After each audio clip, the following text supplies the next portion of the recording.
I'm Will Chamberlain, I'm Amber Duke. I'm Ben Weingarten. I'm Inez Stepman. and this is NatCon Squad, where common good and common sense meet. NatCon Squad is produced by the Edmund Burke Foundation, the home for national conservatism. Subscribe now on Apple Podcasts, Stitcher, Spotify, YouTube, or wherever you get your podcasts. So today, got plenty of interesting topics for you. First, I'll be covering the Elias Rodriguez case, obviously the murder of the two Israeli diplomats from last week. Next, Amber is going to talk about how the Democrats are desperately trying to appeal to young men, probably failing to do so. Inez is going to talk about the continued battle between Trump and the Trump administration and Harvard University. And finally, Ben is going to talk about some news relating to citizenship and the census. But first, the Elias Rodriguez case. We'll get right started with this on Wednesday last week, so about a week ago today. Elias Rodriguez, a Chicago communist, murdered two Israeli diplomats in cold blood on the streets of Washington, D.C., a very central location, very close actually to where I used to go to law school, about a block away from Georgetown University Law Center, right in the heart of, I think, Judiciary Square, Chinatown, the East End. And it's one of those things that it was shocking at the time when it happened. You had a guy who just, flew all the way to DC with a gun, showed up at a Jewish event, just killed two people, and then explained, yeah, I did it for Palestine. I did it for Gaza, was screaming out free, free Palestine. So he's been rightfully charged with first-degree murder and murdering of a foreign official, so it'll be handled federally. I expect we'll hear that this is ultimately going to be a death penalty case, kind of along the lines of the Mangione case. The two Israeli diplomats, terribly sad. They were a couple. The guy was about to propose. The guy was an Israeli Christian. The girl was actually an American Jew from Kansas City originally, 26 years old, both at the prime of their lives, both about to start, get married, start their lives together. And it definitely hit me personally pretty hard because it's one thing to say like terrorism in Israel because, you're not an Israeli, you don't feel it. But this is an American, couple, or at least one an American and the other in Israel, but getting gunned down in the streets of our nation's capital. And, it seems like the most condemnation the anti-Zionists can rouse for this is that it hurts their movement and that they're upset that this guy was so selfish as to do something to undermine the broader Palestinian cause. But you're also seeing all sorts of ridiculous stuff. He put out a manifesto, putting out the same basic pablum you'll hear on any university campus. There was Ken Klippenstein also, managed to collect his private texts, and apparently the pro-Palestine left thinks it's news that the guy didn't express any overtly anti-Semitic attitudes in his text messages with his friends. This reminds me a lot of, if you can go back and look at Jeffrey Dahmer, the serial killer. He did an interview at one time with a major news outlet where he wanted to make clear that he was non-discriminatory in terms of who he was willing to eat. Apparently the left thinks it's very important to say, this is just a normal terroristic, communist, psychopathic murderer, not, a horrible anti-Semitic terrorist, communist, psychopathic murderer. I mean, query whether or not that's true, given that he targeted two people at a Jewish event. But to me, it's like that debate almost shouldn't really matter. And in fact, it almost is more useful to understand that what this violence is. It isn't merely anti-Semitic. This is a guy who expressed sentiments about being wanting to genocide white people. It all fits in the same people. The same people who hate Israel hate white people too. They hate America too. They're the same people who think it's obscene that we're admitting Afrikaner refugees. It's all a connected struggle. The anti-imperialist, anti-colonialist left is so angry about the state of affairs they're willing to murder people on the streets to do it. And I want to hopefully this guy gets prosecuted and we just do a lot more. I mean, just should be motivation to continue the Trump administration's policies. Continue, in my view, helping Israel win, continue deporting all the people in their country who hate our country and are spreading this nonsense, and then also prosecuting the organizations engaged in materially supporting terrorism. That's my view. I don't know what you guys think, but I know it was about a week ago, but this is going to keep being in the news. I was really stunned by that Ken Klippenstein article as well, Will, because the way he framed it, and I think Ken Klippenstein is a good reporter, like he gets good scoops, but the way that he chose to angle this piece around, well, he never outright said that he hates Jewish people. He just expressed really radical sentiments about Israel and the Palestine conflict and was anti-American and praised Aaron Bushnell, the guy who self-immolated for supposedly the Palestinian cause and just wanted to genocide white people. But don't worry, he wasn't outright saying overtly anti-Semitic things that was so strange to me. Like, obviously, this guy is a very radical communist tanky, with really extreme views that frankly were have been parroted and reflected by pretty high profile members of the Democratic Party, or at the very least, their progressive base who were leading the uncommitted movement ahead of the election. And even in that chat, the other people who were in it with him don't seem to have problems with him saying any of this. They were sort of carrying on the conversation like these were normal things to express, sort of egging him on to an extent. And that perhaps was the most bizarre part to me, that I think about. Well, one of my first reactions when I was reading the private text was the fact that places like Media Matters or like the SPLC will use private chats of right wingers as a means of cancellation. And I was thinking of like all of the private chats of right wingers that have been leaked in the past 5-6 years, led to people getting pushed from the Trump administration, fired from their jobs, were severely less intense and radical than the things that were expressed very casually in this group chat with someone who would go on to murder 2 people. And there seems to be no reflection from the left on that point. Yeah, obviously, personally, a horrible thing to witness. As Will said, these 2 young people seemed like wonderful people, and we're about to start their lives together. On several points of the political valence of this, Amber's exactly right. We treat radicalism with a double standard, right? And the entire point, if you go back to like sort of the early PC days of the 90s, was that the problem with quote unquote hateful language or using racial slurs or something like that, right, was supposed to be because it puts you on this inevitable slippery slope to racial violence. And here we have almost the opposite case, where like the end that we're supposed to be worried about, the one that actually is violent and bloody, happened, but we're like retroactively less concerned because he didn't use, a slur for Jews. Like that is incredibly backwards thinking, obviously. And Amber's right to call it out, that double standard. There's never an edge of the left that is anything more than, sort of disavowed in the most milquetoasty of ways. There's never something similar to the circular firing squad that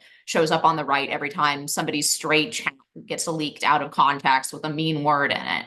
And that's just, I don't think that dynamic in the left is going away. I don't think every Democratic politician is going to be asked, for example, to denounce this guy and his views.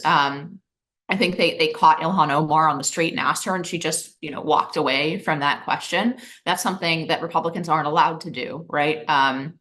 Even in the rarer case where there is something that's sort of the reverse and usually much less serious than this.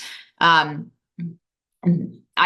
also want to second what Will said. I think that there is this idea that these ideologies are sort of siloed.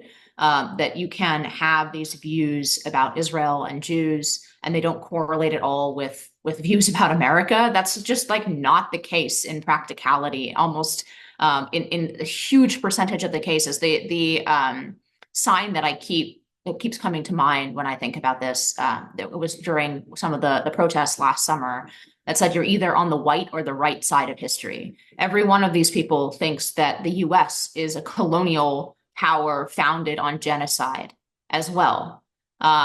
There's not a lot of separation in the way that they view this war, escalating it into with language surrounding genocide. They also view the U.S. as the same type of colonial power that was founded on genocide and stolen land. There really is no separation there. And of course, we could get into some of the more hilarious contradictions, like the fact that these people apparently don't think Europeans, like white Europeans, are indigenous anywhere on the planet. So, of course, European countries are supposed to accept endless amounts of immigrants from other parts of the world, but it's not acceptable for white immigrants to come to America or white immigrants to move to African countries, right? So there's a lot of nonsense surrounding the idea of indigeneity and who's native to where. But anyway, I don't think any of these ideologies are separable. I think in the vast majority of cases, they are coherent and whole in one whole cloth, which covers for the laughable but ultimately unimportant contradictions like quote unquote queers for Palestine. I think they're united in hatred of the West, their hatred of white people, hatred of Jews, hatred of Israel, hatred of the United States, and that all hangs together in their worldview as a coherent whole. And I think sometimes on the right or even people in the center, they sort of parse these all out as separate ideologies. And I really don't think I think they weave together into a coherent whole.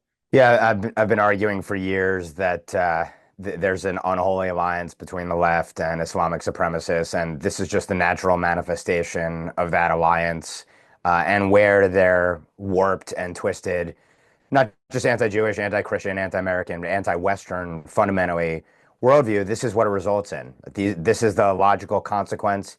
It's the natural end of the poison that far too many people adhere to. And I think, the most terrifying aspect of this ultimately is that this wasn't a foreigner. This was an American, and our institutions produce countless people who have this very same worldview and could just as easily choose to move from agitation to violent action, including homicidal action. Just want to comment on that. You have to laugh at the left. He doesn't hate Jewish people. We can't find anti-Semitism in his remarks, but you want to genocide the Jewish state. So I think maybe you do hate the Jewish people a little bit. And that is really what Free Palestine should be understood as. When they say liberation or Free Palestine, what they mean is genocide of the Jewish state. It's inseparable, the anti-Zionism, from the Jew hatred. But I think as you all have argued, and I think argued well, this isn't just about Jews or Israel. Ultimately, it's about America. It's about our system. It's about the Judeo-Christian West. And Israel is just the nucleus for it, the core of it, the origin of it. But of course, that's the little Satan, and America is the great Satan to these people. Another point that I would make is simply, well, two things. One, it's worth noting that one of the people who is the victims here, in an eerie parallel to what transpired on October 7th, Sarah Milgram apparently worked for what was described as peace between Israelis and Palestinian Arabs. She was a victim here, just like on October 7th. A disproportionate percentage of the victims were those who wanted to work with the Gazans, who sought peace with the Gazans. It was the Israeli left, essentially. And this gives lie to the notion, once again, that simply by trying to foster peace, that the other side is going to provide peace. Peace for them is only the destruction of ultimately the Judeo-Christian West. Last point I'll make, and I wrote this right after the killings transpired here, and I think the points still hold from a policy perspective. What should the response be? Briefly, it's deporting non-citizen haters of Jews, Christians, America, and the West, defunding institutions that inculcate Jew hatred, Christian hatred, and hatred of America and the West, prohibiting foreign funding of all institutions by governments that sponsor those haters. And last but not least, too much to unpack here, but designate the Muslim Brotherhood as a terrorist organization and go after prosecuting all of its arms and limbs and aiders, abettors, and enablers. That's my policy response to this. Sounds like a plan to me. All right, we'll kick it over to Amber. Yeah, so the Democrats, we've been talking about this really since November, but it's been ramping up in the past week. Democrats trying to make another pitch to young men after losing them in the last election. And I continue to marvel at how they managed to consistently reach all of the wrong conclusions about why they've lost young people and men in particular. Why the independent podcast space has been so compelling for young men, and why the Republican Party's policy platform, specifically the MAGA America First policy platform, has been so appealing to young men. So the Democrats are now going to invest $20 million in a new outreach campaign for young men. And they're also spending another multi-million-dollar donor pitch to create a left-wing podcast space that replicates the supposedly right-wing podcast space that helped Trump win in November in 2024. I'll take the first one, which is the appeal to young men specifically through messaging and policy proposals. And this is consistent among the Democrats. This has been happening for the past like 6 months. But I find that they routinely believe and regularly believe and consistently believe that the problem is not with their policies, but with how they message their policies. And they somehow can't get to the point where they realize, actually, it's just the things that we believe from a policy perspective are not capturing the public. It's that the public is not understanding the policies correctly. We're not packaging it in the right way, or we're not using the right language to sell it. A perfect example of this, there's a podcast that came out in the past couple of days with Olivia Juliana, who is like this obese woman, Latinx woman from Texas, who is apparently some big Democratic influencer now, and she's on with this very low masculinity male Dem influencer. And for 15 minutes, this pair are talking about how the Democrats need to approach young men. And I mean, just if we're just talking about the messaging aspect of it, I don't think those two are going to be the ones that young men are going to listen to, when on the other side you have people like Sean Ryan, Theo Vaughn, Joe Rogan, Tim Dillon, people who both in language and appearance come across far more masculine than any of the high-profile young Democratic influencers that the DNC has been pushing forward. But then you actually listen to the podcast and they're talking about things like abortion. Like, well, the problem isn't that we have extremist abortion policy that doesn't allow for any restrictions. It's that we've been messaging abortion as men protecting women and framing it around women. And instead, we need to frame our extreme abortion position around men who have one night stands in college and don't want to deal with the consequences of their actions.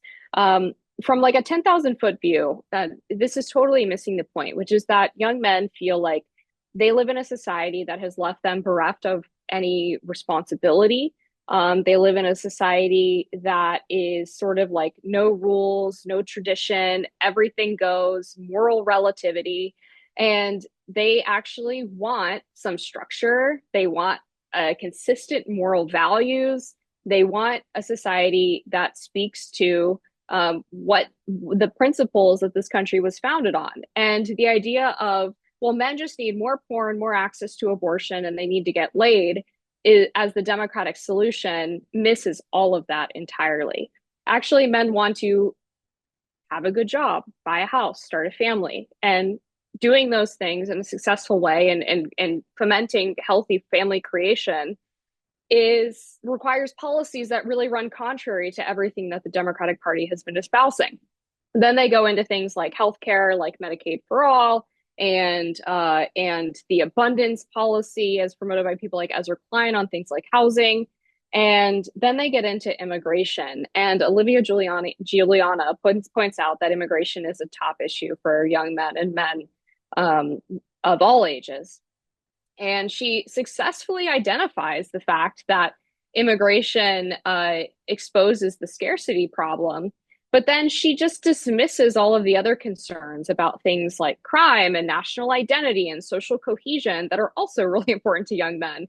So it's like she found the one piece of immigration that like maybe a Democratic abundance policy could somewhat appeal, but then misses all of the tertiary issues involved with immigration that are equally as important for people in that demographic. And then going into the podcast space, I touched on this a little bit, but I think the main thing that the Democrats miss on the podcast sphere is, well, there's two things. One is that the people who really captured that realm for people who are ostensibly on the right side of politics is that they actually aren't really political people, right? They just talk about issues with interesting people They have long form discussions, and there's not an inherent censorship element.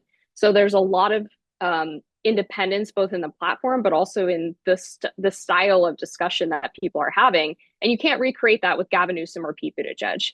And then the second thing is that they inherently have this language policing, having to do land acknowledgements, having to talk about inclusion when they're talking about, again, appealing to a specific demographic, young men, and particularly young white men.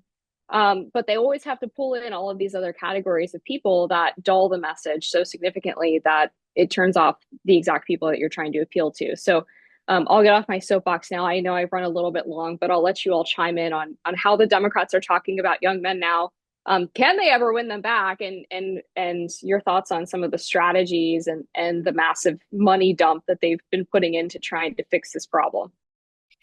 Yeah, I mean, when the best they can come up with in terms of a spokesperson for this message is David Hogg, and I truly mean the best. I'm not even being sarcastic. All the other ones that they've trotted out are worse, as Amber just pointed out. I mean, I think and Pete Buttigieg. Ooh. Right. So I don't know that from a messaging perspective that's successful, but I agree with Amber. Messaging is generally a gloss. Maybe it can sway people on the margins a little bit. I think the inevitable conclusion of all of this quote unquote soul searching over losing the votes of men are just going to end up exactly where Amber said. If you remember in the election, one of the last ditch attempts to get young men to come out for Kamala was to dump a bunch of ads on Pornhub. And I think that's going to be what the Democratic Party ultimately offers, like, online gambling, porn, free porn. Aren't you having such a great time? The Republicans want to restrict those things, and they don't even really want to restrict those things, the Republican Party. So I don't know if that message is going to be successful. I think it is, whether it's successful or not, it's incredibly depressing. I think Amber's right that, what's actually missing is responsibility, fair play. And I would say the flip side of this, I think the Republican Party should become more explicit in appealing to young men. We have this tick on the Republican side that I really think is quite destructive, self-destructive, which is we're always seeking new audiences, except the audiences who are coming to us, right? The Republican Party strategists behind the scenes are always concerned, for example, that there's a gap, that unmarried single women don't vote in large numbers for the Republican Party. And indeed, statistically, they're a huge outlier that married men, married women, and unmarried men all vote Republican. Unmarried women vote massively Democrat, and in such large and disproportionate numbers that it makes everything else basically a wash, right? And the solution to that has always been, well, how do we appeal to single young women? And I'm not saying that we need to be rude about anybody, but I think you go where your message is already strong. A lot of these young men have not voted before. This is one of their first votes. And I think we should build a policy agenda that appeals to them. And I just a few suggestions off the top of my head. Rigorous enforcement of anti-discrimination law, including on behalf of young white men who are getting passed over very explicitly. In the last 4 or 5 years, I have lost count of the number of people who have told me, white men who have told me they have gotten directly from their boss, they've been taken off a project, they've been passed over for a promotion because explicitly the company needs more diversity, or it needs, a diverse face of VPs or whatever it is. So rigorous enforcement of anti-discrimination law and fair play. I think that adding to the list of, and we'll get to this in a minute, of things that we should be pulling funds from universities for is repeated violations of constitutional due process for young men who are accused of sexual hijinks. And that's usually what they are. It's not rape. It's two people getting drunk and having sex, and then, sort of running. Whoever gets to the Title IX office first basically has the same case to be made against the other one. Like, those are concrete policies that I think actually would appeal, in addition, of course, to the more general policy of having, a strong economy and starting to really look at some of the structural financial pressures that are preventing young people from getting into the middle class, from buying a home, from getting married. I think all of that put together would be a very serious and non-condescending appeal to, young male voters. So I hope that the GOP goes in that direction and does not continue to chase the ephemera of, demographic groups that have essentially overwhelmingly, with many exceptions as always, but like have essentially rejected the conservative message. I think it is wise to double down where you are strong. Yes, I think the basic you both have hit on kind of key points here. The basic Democrat message seems to be we're going to overtly discriminate you against you, white men. Also, you're not needed for anything. But don't worry, we'll let you keep indulging your base impulses as much as you want, and we'll free you up to do so as much as you possibly can. So the fact that you're not needed for anything won't be important as long as you're drugged out on like weed and gambling and porn. And then they're wondering, and the messenger for this is obviously some morbidly obese Latina woman who is going to explain to men that this is the new story, and here's how we're going to appeal to you. Like, sit in your room, play video games, and do nothing. Yeah, that's not a message that's going to appeal to men. Men are very much tired of being overtly discriminated against, and that's the one thing, obviously, the Democratic Party is not willing to let go of. They're not willing to let go of, affirmative action, employment discrimination against men, educational discrimination against men, you name it. They're not willing to have built, men want meritocracy, period, and that's something the Democrat Party is firmly against. And I think they're not going to get it that build it. They have no idea what they're doing. They're like, we're going to build the Democrat Joe Rogan. It's like, well, Joe Rogan was a Democrat, one, but Joe Rogan isn't primarily political. He's just a guy who's accomplished a lot in his life, is very impressive, and has interesting conversations with interesting people. And that the outcome of these conversations has seemed to be a conclusion that right-wing politics is best for men is just kind of a natural product of that. They can't jerry rig this. I think the Democrat Party is in real trouble with men. And men broadly, not even just white men. Yeah, to that point, how do you sort of flip on a dime from men are inherently bad and predatory and evil, and I guess this dismal and dim view that they have clearly of men broadly, to we really want your votes, and here's how we're gonna somehow appeal, but they don't know quite how to calibrate the messaging. But the problem is, of course, it's not the messaging, it's the message along with the messengers that they have. And this notion, this is also in part a cope. Like this notion of, well, if we just had our own Joe Rogans, then we would win. It's just a fantasy. So I think ultimately this is going to look like a grift and a graft from a rudderless party, which again has contempt for many of the people who it wishes to harvest the votes of ultimately. And ultimately, the question for Republicans is going to be, how do you capitalize on this with an agenda that really is compelling and that ensures that men broadly are a lock for the Republican Party going forward?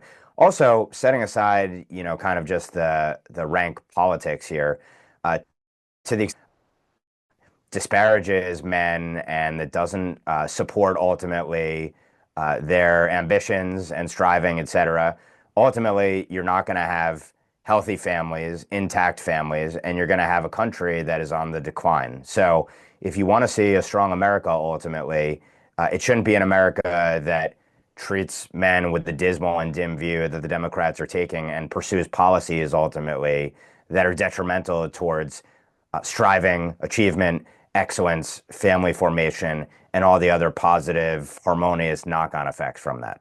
All right, we'll pivot over to Inez and Trump and Harvard.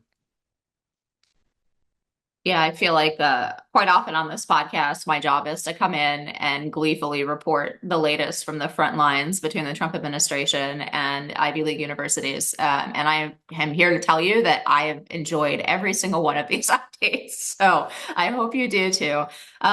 So the latest in the war between Trump and Harvard is that the Trump administration is now fully pulling all grants from Harvard University. That's not all the funds that Harvard gets. I'll get to that in a moment. But not only are they pulling all the government funds, they are also disallowing Harvard they're not going to approve student visas for foreign students going to Harvard. This is all firmly within the federal government's power. The latter move about the foreign students is one that I didn't think about. I gave this big speech at NatCon last year before the Trump administration came in, listing basically everything that the Trump administration is doing now. But even I did not have the imagination to come up with this one. It's a great idea. There's no reason why the federal government needs to process visas for students who are going to Harvard. That's their choice. And it's going to substantially impact the university's bottom line, which, in defense of their practice, they're out trotting out the line that 27% of Harvard students are from foreign countries, as though this is some kind of defense. And like so many things that the Democrats have done in response to Trump dismantling the institutional left and their funding, this is just putting a spotlight on the fact that more than a quarter of the seats in America's premier university are going to people who aren't American. I saw Charles Murray had a great tweet about this, where he went back to his class in Harvard many decades ago, and his class in Harvard was 98.4% American. So, clearly it is possible to operate in an elite university charging enormous sums of money for tuition with very, very limited slots, and filling them with Americans rather than with foreign students. But Harvard has chosen not to do that for many, many years. So again, I think this is another front to open up against Harvard and against universities more broadly, because make no mistake, Harvard is not the only one operating on this model. I just one policy note, this is not all the funds. Trump has, believe it or not yet taken all the steps that he could to totally destroy Harvard's budget. And he may not need to, but the big guns would be to pull Title IV eligibility for the applicability of student loans. Right? So the federal government is more or less the only servicer of student loans. They hold 93% of the market. And so they can make Harvard an ineligible institution as a recipient of those student loans. Because remember, the money the government's doling out in student loans doesn't actually go, generally speaking, it's not going to the students. Where does that money end up? It ends up in the university coffers. And Trump can go ahead and declare Harvard, with very good legal ground, to be out of compliance with anti-discrimination law that's built into the way that student loan bill is structured, right? One of the requirements for those institutions is that they're not discriminating on the basis of race in compliance with the Civil Rights Act. Well, Harvard has flagrantly been discriminating on the basis of race in both hiring and admissions for decades, right? So they're very, very clearly out of compliance with this, and Trump would be completely in his rights to pull their eligibility for student loans altogether. And that would probably blow an even bigger hole in their budget. So there was one final, really funny thing that happened on Twitter. Harmeet Dillon, who is heading up the Office of Civil Rights Enforcement, which I think is going to be one of the Trump administration's just shining stars. She is an incredible fit for that position. She's brilliant and she knows what she's doing. I'm really, really excited to see her in this position. But she tweeted at Harvard about, yet again, some video of students preventing Jewish students from crossing the quad and holding up keffiyehs around them as they're trying to walk through, the university, and kind of impeding their progress. Oh, this looks really bad. So Harmeet Dillon, in her position, tweeting about how that looks bad. Looks like Harvard is on the wrong side of Title VI again. I just love the image of, the faculty lounge at Harvard all having to scramble and be like, oh no, Harmeet Dillon is tweeting about us again. It's just great. And I'll close out my introduction of this segment by reading something just for all of our enjoyment from the New York Times. Now, the New York Times is a rag and I don't trust it very often, but if I would trust it on anything, I trust it to have sources behind the scenes at Harvard University. So even if Harvard runs the table in court, it's still persona non grata with the Trump administration, which means that it's going to continue to face investigations from the Justice Department and Department of Homeland Security. Trump has stripped extensive federal funding. Let's say a judge gives back all that money for a year. This is about due process, whether or not they had a full due process administrative hearing. There is no legal ground for Harvard to dispute the grants going forward. I think they're going to lose on all of the substantive grounds. The only half leg they have to stand on, maybe that they may have some kind of administrative case that the investigation should have been longer, or they should have been allowed to counter. But the problem for them is that they're guilty on all grounds, very obviously, flagrantly, and publicly. So I don't know what a longer hearing is going to do for them. But Harvard finds itself in this impossible position. If it continues to fight the administration, it will continue to get hit with these extraordinary uses of federal power to punish the university. The federal government has more levers to use against an institution like Harvard than certainly I had appreciated. Yeah, and that's right. And ultimately, this was, as I said in that speech at NatCon last year, this is a matter of spine. It was always a matter of political will. These levers always existed against university behavior, and it was just a political choice, an unforgivable political choice for decade after decade for Republicans not to use them. I know that the left is characterizing this as the weaponization of the law, which is laughable. But this was always kind of an easy problem to solve, to be honest, because universities have made themselves, all with a minor, smattering of exceptions like Hillsdale, they have made themselves so wholly dependent on federal benefits, on federal grants, on federal student loans, on the feds approving their 27% of foreign students, that they are in a really, really difficult position. And behind closed doors, I think they're starting to move from, I said they were in the denial stage where they're screeching. I think they're starting to move beyond that stage into realizing, oh crap, we are really screwed. Like we are totally going to have to reorganize the institutions. And if the big beautiful bill stays in the same place on this topic as it goes to the Senate, we're coming for the endowments too. So they're getting beset on all sides, and couldn't happen to a nicer group of folks. So I don't know what you guys think about this war that the Trump administration is prosecuting against Harvard and about the universities, but personally, I'm having a great time. I think it's fantastic. And hopefully, if other universities don't take this as the warning shot that they should, they start getting in line because, or Trump starts going after them, because it's obviously not just Harvard. This is really an institution-wide problem. But I don't have much more to add except for on the point about the high percentage of foreign students at these elite universities. The common refrain from the left is, well, we need them here because they're the best and brightest. They're the researchers. They're going to cure cancer. But anyone with a lick of sense knows that the reason why there are so many foreign students at these universities, like anyone who went to one of these schools can tell you this, it's not because that they're like so much more meritocratic than the American students who are applying to these universities. It's because they are wealthy and their parents can afford full tuition and the travel costs to go back and forth to college for the year.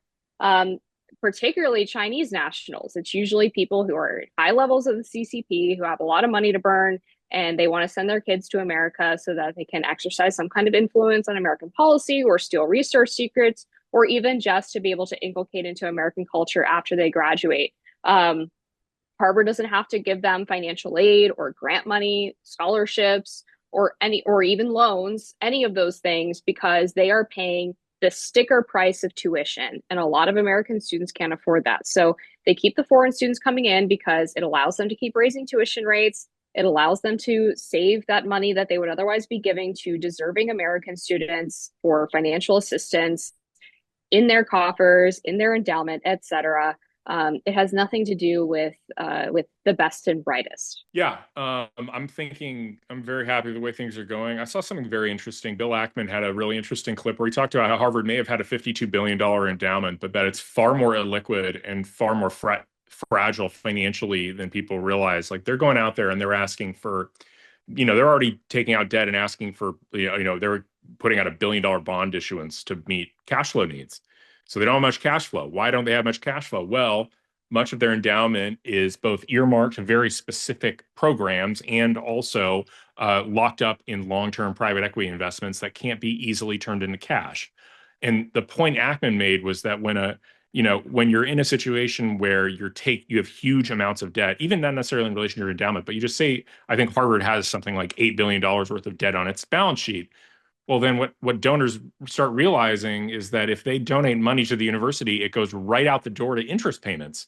And that's not a particularly appealing project to donate to. You want to donate to something that leads to a program or a building or something that you can see the actual effect of your donation. But instead of philanthropy is just literally you donate money to Harvard, Harvard hands it over to the bank because to pay off the interest on the debt they already have. Well, then people stop donating and that can lead to very quickly to a death spiral. So, that combined with all these different angles by which the administration is putting pressure on Harvard are great. And, Steven Pinker had this article he put out where he's trying to say, well, I've been a long-term critic of Harvard, but the Trump administration is going too far.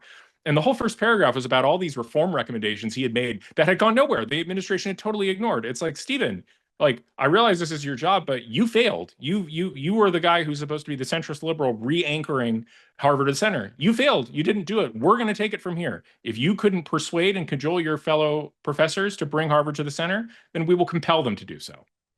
None of these people, by the way, have any suggestion, and sometimes explicitly their suggestion is we need to write more op-eds.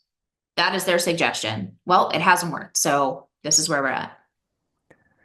Briefly, I would echo Amber's point about the foreign students, that this is about money. It's cynical, and not just the students and their parents who will pay full freight and maybe even bigger donations, but the governments themselves who flow billions of dollars into these institutions.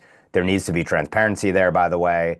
I would advocate for prohibiting funding from probably a decently sized list of countries to these institutions, because there's a corrosive aspect to it. And by the way, this gets to also a fundamental question of what is the point of our purportedly elite academic institutions? Are they supposed to serve the nation and its people, or are they citizens of the world with no allegiance whatsoever? Same obviously goes for Fortune 500 companies and a whole slew of other institutions. I think that the Trump administration has provided a useful reminder that government funding comes with strings attached. Those strings are not really all that onerous. And so consequently, I think the recalcitrance from the likes of Harvard and others is really striking. Even the most basic duties to protect the civil rights of your students, that's just beyond the pale and too much for them. And they're willing to go to the mattresses to fight to maintain basically their ability to systematically discriminate against disfavored groups of students. Pretty remarkable commentary in and of itself. I think ultimately the most important question that results from all this is, will the efforts to vigorously enforce the laws, rules, and regulations against Harvard and to hit its top and bottom lines, will that ultimately cause other schools to jump or not? And we don't have enough evidence yet to say whether it's caused other schools to jump, but that is going to be the real test of the efficacy of these policies, I think, going forward. All right, right back to you, Ben, to talk about the census. Yeah, so a topic that on its face is really boring and in the weeds, but actually is hugely significant, and I've talked about before. Who cares about the census, and why is it so important? Well, one of the reasons it's hugely important is because the House seats are apportioned based upon the decennial census count. And also, of course, the Electoral College, the allocation of the votes to each state, in addition to their relative and absolute power within Congress, is dictated based upon that apportioning. And as we've discussed before, the census counts not only American citizens or the eligible voting population in America, but historically it has counted everyone. Trump 1 sought to exclude illegal aliens from the census. Ultimately, the Biden administration terminated that policy. But on day one, the Trump 2 administration terminated Biden's termination of that policy. And what the Biden executive order day one did was it said, not only are we not going to permit essentially the counting of non-citizens using every governmental source possible, including illegal aliens, and then exclude. It also said we're not going to exclude non-citizens, including illegal aliens, from the census count. And the Biden administration, unfortunately, presided over that count, and they executed the policy the way they wanted to. The Supreme Court has never ruled on what the Constitution, and specifically the 14th Amendment, what the text means in terms of counting the whole number of persons. And there's a huge debate about this. It's generally, kind of John Eastman and others on the side of the president has the discretion to say that the whole number of persons refers to the persons to whom the Constitution is relevant, namely American citizens, not that non-citizens passing through our country and who have allegiance elsewhere should be counted in a census. So there's this whole debate that is ultimately likely to play out. And the reason it's likely to play out are a fewfold. One, there was a lawsuit filed against the Commerce Department under which the Census Bureau sits, which administers the census. 3 days before the inauguration of Trump 2, several states brought suit against the Commerce Department, challenging as unlawful its counting of non-citizens, including illegal aliens, for purposes of apportioning House seats. That litigation has been stayed with the change of administration and with the Trump administration formally saying it's reviewing its policy. several days ago, in an underreported story, Stephen Miller was interviewed on Newsmax on a show called Finnerty, a Newsmax where, full disclosure, I contribute. And he was asked whether the administration would again implement a policy of excluding illegal aliens from the census. And Stephen Miller said yes, unequivocally, that they would do everything they could to exclude them.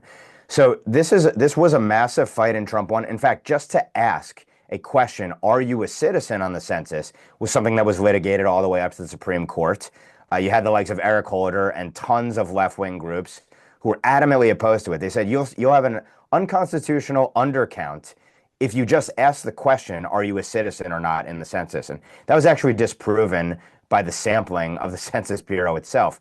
But this was challenged up to the Supreme Court, and ultimately the Trump administration lost, with the Supreme Court saying you can reinstate this question that was asked up until the 1960s on the census, but we didn't like your process, and it fails under the Administrative Procedures Act, and so consequently it was deficient and you can't use it. There was also litigation that went up to the Supreme Court about, can you exclude illegal aliens from the census? And the Supreme Court said basically the case wasn't ripe. We can't adjudicate on this yet.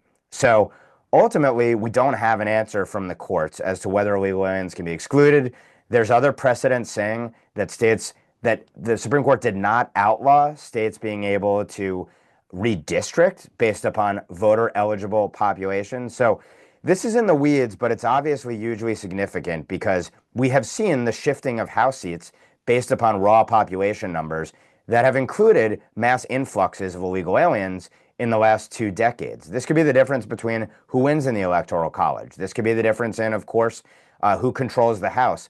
And it also impacts redistricting, and it also impacts the allocation of trillions of dollars in funding every year based upon these census population numbers. So the administration seems like it is going to pursue excluding illegal aliens. There's legislation that passed the last House, but that the Senate sat on, pending again, that would limit the census to only citizens ultimately. And then we have this litigation as well on this matter. So we'll have to see how it plays out. The reason this is relevant, by the way, for the Trump administration, even though it won't be in office in 2030 when the census is conducted, is that the administration has to submit the questions ultimately that it's going to ask on the census in 2028, while this administration is still in office. So we'll have to see if the legislative branch acts or if the executive branch acts, and we'll have to see what measures are taken to try and insulate this policy to the extent there's a Democrat president presiding over the census in 2030. But we're kind of first, I think, to cover this issue, and it's an issue worth covering. Wonder what your thoughts are on it. Obviously, there's a NatCon element to this as well, because this ultimately comes down to who ultimately rules, and should we have foreign interference in our elections? So curious as to your thoughts on this matter. Yeah, I'm glad you brought this up, Ben. It's obviously hugely important, and often the Democrats will respond to basically theories from the right that the illegal immigration problem is not just a way of getting cheap labor for corporations or boxing out Americans, et cetera, and all the other issues that come along with it, but that it's a way for Democrats to amass more political power through voters. And their response is, well, illegal immigrants can't vote, so who cares? But that's obviously not satisfying, because in a lot of blue districts and states, they are allowed to vote in local elections. But also Democrats have been hugely resistant to efforts to codify through federal law the idea that legal immigrants cannot vote in federal elections and cannot even register to vote. But even outside of that, the broader point that the right has been making is exactly this issue, the issue of census counting, apportionment of representation, and the drawing of districts for political representation. So, I mean, this is extraordinarily relevant and extraordinarily important. Yeah, I'm really, I'm glad to see the administration's fighting on this. It's actually one of the underreported terrible Supreme Court decisions from the first Trump administration was when John Roberts basically shut down the attempt to ask this question on that census and came up with some really bizarre rationale that was extremely Trump specific. Like, theoretically, the executive branch could do this, but Trump is so obviously motivated by malice and unacceptable racial motivation that he can't. A very silly opinion by what we've now seen to be a pretty silly justice. So hopefully that changes around this time. It's actually quite important. It's one of the reasons that the House is still so one-sided, or still the Democrats still have such a big, contingent in the House, even though they lost the popular vote pretty badly. And that's because they got a lot more seats in places where they shouldn't have them. Really, this is a way to, Democrats understand that a big part of their future electoral dominance comes from illegal immigrants, not just them being represented in the census, but also the hope that they'll eventually become citizens. And Republicans need to stand in the breach and fight that every step of the way. Yeah, you almost wonder why bother trying to actually get them to vote or become citizens when you can use their political power and vote on their behalf, which is really what this is doing, right? It's an absurd position that states should gain political power based on the existence and their toleration of the existence of people who are not supposed to be in the country to begin with. And I'm glad the Trump administration is fighting this. Honestly, it reminds me a little bit of the much misunderstood and maligned 3/5 compromise debate in the convention. The balance of between political power representation being based on population, but when you have a large population of non-citizens and people who will never become citizens, then slaves, right? Then you are essentially like bolstering your own political power based on people who will never have any opportunity to weigh in on the political process or choose who their political representatives are, which is, to me, an absurd conclusion. So I'm glad the Trump administration is fighting this. All righty, I think that's it, right? Final thoughts? Yeah, final thoughts. I'll take the lead on this. The final thought I have is that there's a whole bunch of crud on social media that people are really upset about the fact that Israel's got its own independent aid structures for preventing international organizations. I think this is great. I think the big theme that is sort of being underreported is that we're kind of seeing, I think we're in the last 3 to 6 months of the war here. I think it's going to wrap up pretty quickly. There was another piece of reporting that came out that I think the New York Times got really angry because the Israelis said they killed some more terrorists, and the New York Times said, well, we found that one of them was 14 years old, and they're trying to suggest, oh, they're out there killing children. It's like, no, you don't. That means that we're in March 1945 and Hamas is recruiting 13 and 14-year-olds because that's all they have left in terms of young men who are of even reasonable fighting age. That combined with this news about Israel standing up its own humanitarian aid apparatus and the whole anger about that means that you're suffocating, Hamas has huge manpower problems. Hamas is about to lose their monopoly on aid going into the region. So I think you're going to hear a lot of screaming about the war as it winds down to a close and the defeat of Hamas. But I think that's where we're headed. I actually think the war is about to wrap up. And that's a good thing. Yeah, I have kind of a twofer here really briefly. One case to watch, Trump v. Wilcox, decision not on the merits, but a decision smacking down lower courts, who once again acting completely outrageously and trying to force the Trump administration by injunction to reinstate people that he has fired from the administrative state. Again, all previous cases of this type had confined themselves to essentially reserving the issue for the courts and potentially running back pay for the person. Not a single lower court has ever forced an administration to have somebody that they don't want working for them work for them. That is what the lower courts here did, and the Supreme Court smacked them down in doing so, and tipping their hand on some of the substantive issues of this case that I think are going to be really central in terms of the fight against the administrative state. So something to continue to watch. Trump against Wilcox. The second thing is a report out from HHS from Robert F. Kennedy Jr. And of course, a lot of the focus is always about his hobby horse, which is an important one, about the increases in serious childhood illness among American children. And of course, a lot of the anger and back and forth is over, whether vaccines are causing this or whatnot. I found this section of the report incredibly revealing and just a spotlight being shown on something that I've been concerned about for an extremely long period of time. And I'm really, really happy to see the administration actually shine a spotlight on, which is that overprescription in response to some of those chronic illnesses is not working. And it is a crisis of its own, hiding in plain sight, that Americans are incredibly overmedicated. Here they're talking about children, which makes it worse, but a lot of these numbers are duplicated among adults. Antidepressant prescription rates in teens increased by 1,400% between 1987 and 2014. That's not, those are the latest numbers, and it's gone up more since then. So 1,400%.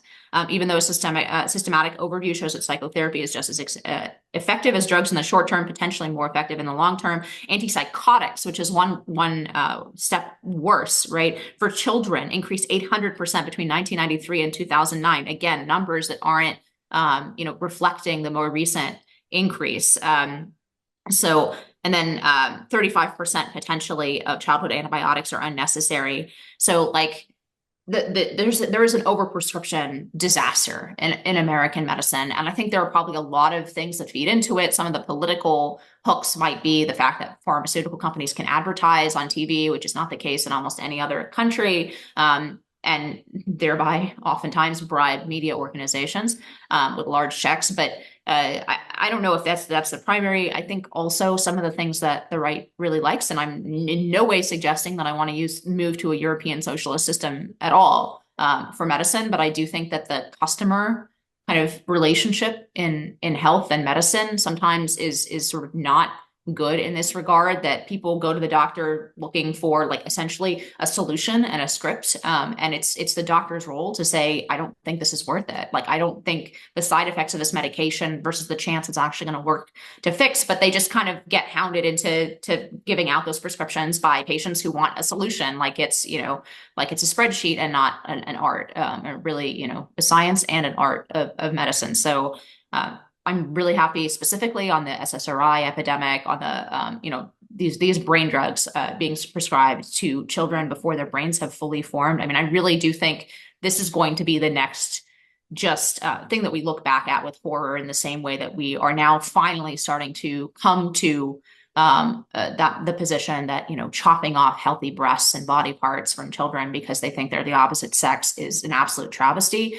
I honestly think this is probably, the scale of it is so much bigger, and it deals with brains when they're growing and young. And I think it's a disaster and a tragedy. I'm really happy to see HHS actually take on the overprescription, and particularly overprescription of these drugs that impact young children's brains, because that is truly scary. You put people on these drugs when they're 14 years old, and they affect them for the rest of their lives.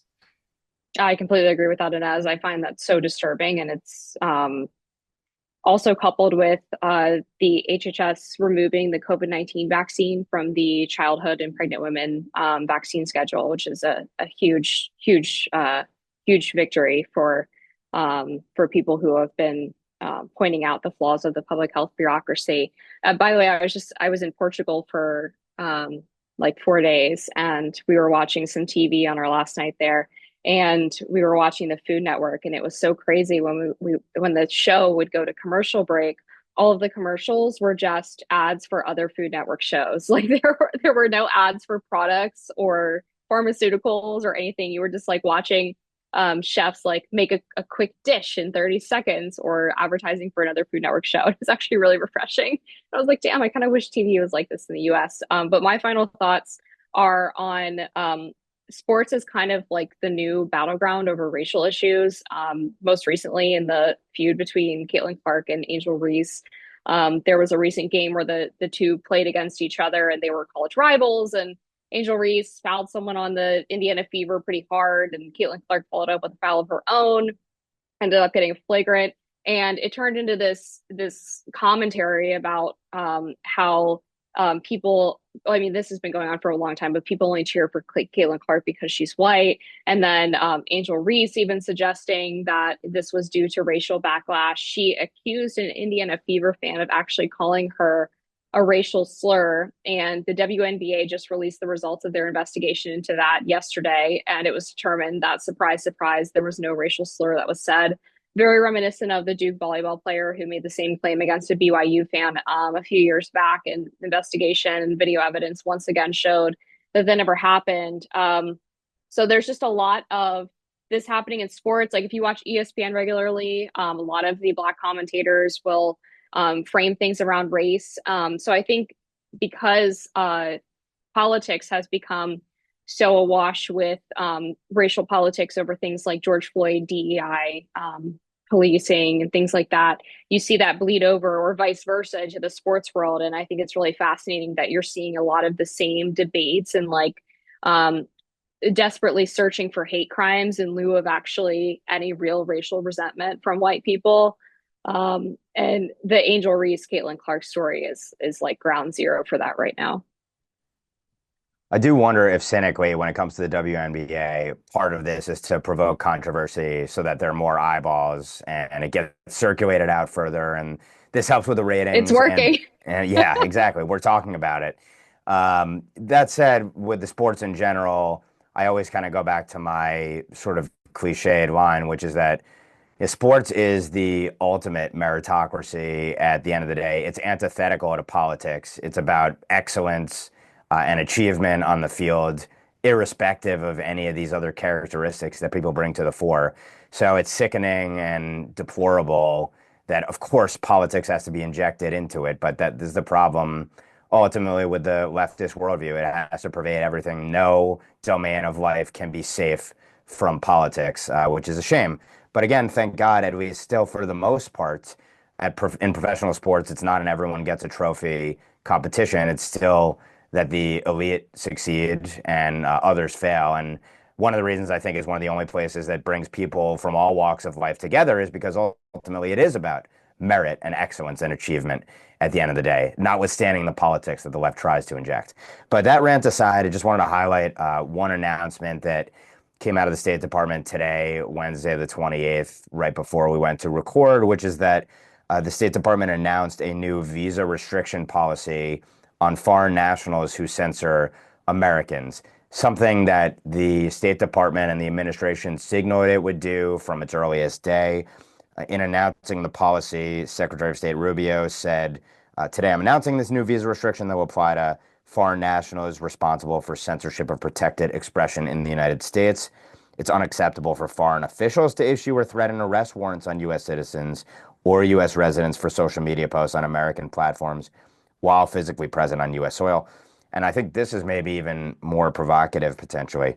It's similarly unacceptable for foreign officials to demand that American tech platforms adopt global content moderation policies or engage in censorship activity that reaches beyond their authority and into the United States. We will not tolerate encroachments upon American sovereignty, especially when such encroachments undermine the exercise of our fundamental right to free speech. So this is a bid to protect Americans in an increasingly censorious world where, as a consequence of the big tech platforms' reach, you have foreign anti-free speech regulatory regimes that are ultimately going to be used to either intentionally or inadvertently, and more just collateral damage, silence us. So it's hugely significant, in my view, that the State Department is engaged here in defending American citizens from foreign depredations.